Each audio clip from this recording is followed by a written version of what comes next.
Цените повторно побеснуваат и сосема е јасно дека септември тешко ќе помине без нови социјални барања.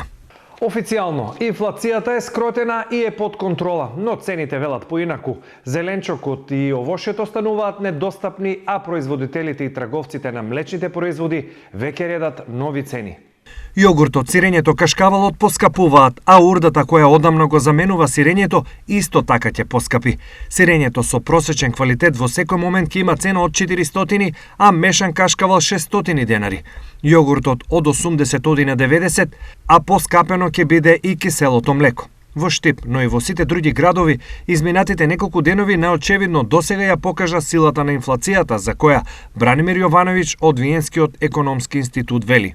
Инфлацијата кај нас е само намалена по големата енергетска криза, но не и совладана. Државата итно треба да реагира со платите и останатите примања за да го заштити граѓанскиот стандард. Порачува Јовановиќ. За граѓаните дилеми дали државата треба да им помогне и оваа зима нема. Секако дека треба. Многу големи покачувања има на се. Мора да се помогне за да може да обстане производитело, да може да работи. А и ние како граѓани, да. Инаку никој нема да сака да произведува ништо. А треба секако. Скапо, не? Скапо е. Скапо е, се е скапо. А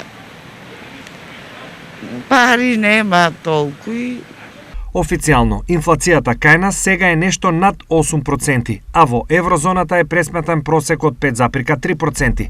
Според Евростат, највисока инфлација во Европската Унија имаат Унгарија со 17,5% и Словачка со 10,3%.